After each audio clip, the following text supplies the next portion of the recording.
ओम श्री परमात्मने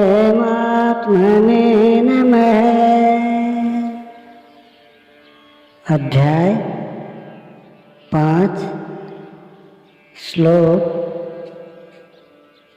18-19।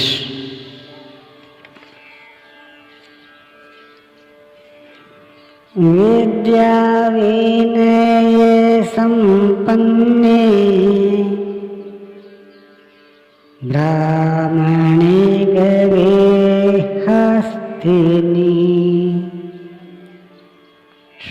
शूनी चैव श्वेपाके च पंडितः समदर्शिनः।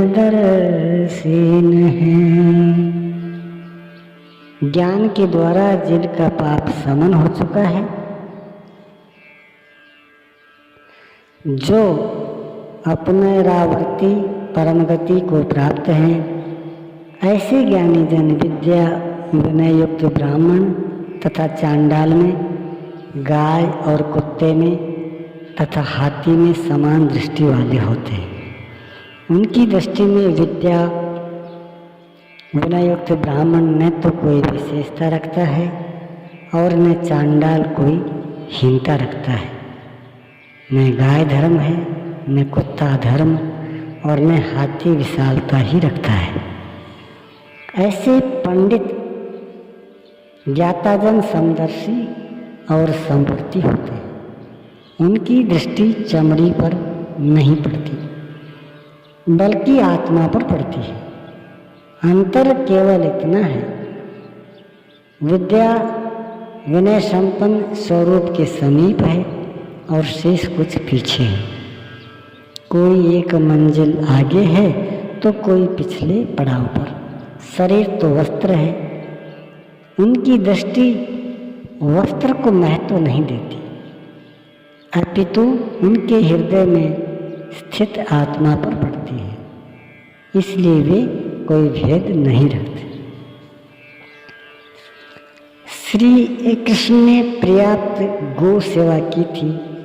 उन्हें गाय के प्रति गौरवपूर्ण शब्द कहना चाहिए था, किंतु उन्होंने ऐसा कुछ भी नहीं कहा। श्री कृष्ण ने गाय को धर्म में कोई स्थान नहीं दिया। उन्होंने केवल इतना माना कि अन्य जीव आत्माओं की तरह उसमें भी आत्मा है। गाय का आर्थिक महत्व जो भी हो, उसका धार्मिक वैशिष्ट्य परवर्ती लोगों की देन है। श्री कृष्ण ने पीछे बताया कि अविवेकियों की बुद्धि अनंत शाखाओं वाली होती है, इसलिए वे अनंत क्रियाओं का विस्तार कर लेते हैं। दिखावटी शोभा युक्त वाणी में वे उसे व्यक्त भी करते हैं।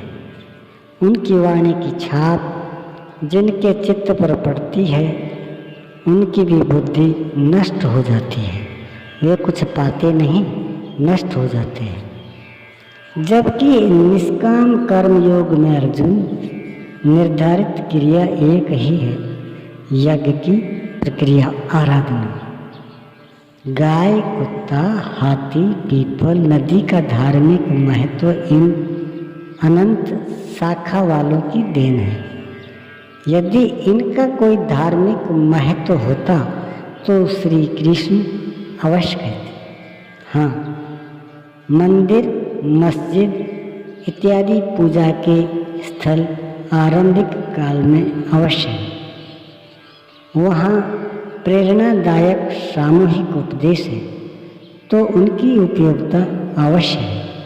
वे धर्मोपदेश केंद्र हैं। प्रस्तुत श्लोक में 2 पंडितों की चर्चा है। एक पंडित तो वह है जो पूर्ण ज्ञाता है, और दूसरा वह है जो विद्या विनय संपन्न है। वे 2 कैसे? वस्तुतः प्रत्येक श्रेणी की 2 सीमाएं होती हैं। एक तो अधिकतम सीमा पराकाष्ठा और दूसरी प्रवेशिका अथवा निम्नतम सीमा। उदाहरण के लिए भक्ति की निम्नतम सीमा वह है जहाँ से भक्ति आरंभ की जाती है। विवेक, वैराग्य और लगन के साथ जब आराधना करते हैं, और अधिकतम सीमा वह है जहाँ भक्ति अपना परिणाम देने की स्थिति में होती है। ठीक इसी प्रकार ब्राह्मण श्रेणी है। जब ब्रह्म प्रवेश दिलाने वाली क्षमताएं आती हैं, उस समय विद्या होती है, विनय होता है, मन का समन, इंद्रियों का दमन, अनुभवी सूत्रपात का संचार, धारावाही चिंतन, ध्यान और समाधि इत्यादि ब्रह्म में प्रवेश दिलाने वाली सारी योग्यताएं उसके अंतराल में स्वाभाविक कार्यरत रहती है। यह ब्राह्मणत्व की निम्नतम सीमा है। उच्चतम सीमा तब आती है जब क्रमशः उन्नत होते होते वह ब्रह्म का दिग्दर्शन करके उसमें विलय पा जाता है। जिसे जानना था जान लिया, वह पूर्ण ज्ञाता है।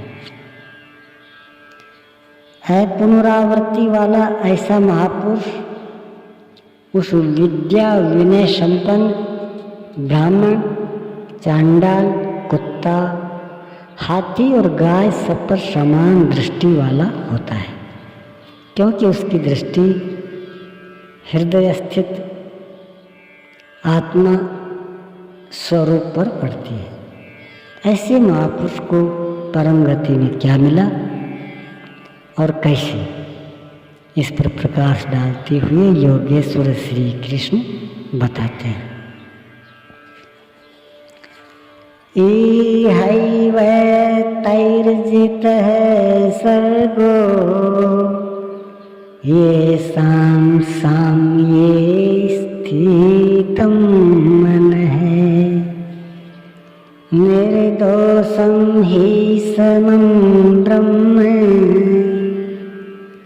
तस्मात् ब्रह्मणि ते स्थितः।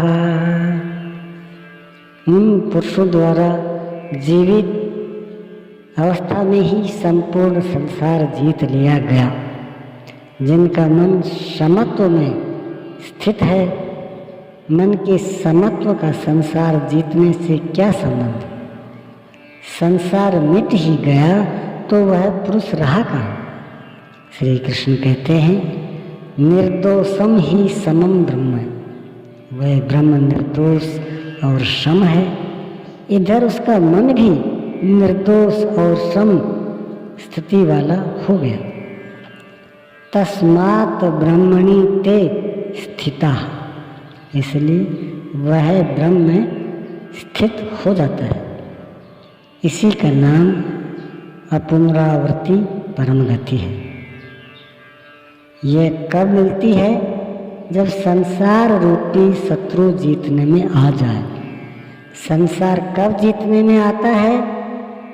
जब मन का निरोध हो जाए, समत्व में प्रवेश पा जाए, अर्थात क्योंकि मन का प्रसार ही जगत है। जब वह ब्रह्म में स्थित हो जाता है, तब ब्रह्मविद का लक्षण क्या है, उसके रहनी स्पष्ट करते हैं। ओम श्री सद्गुरुदेव भगवान की जय।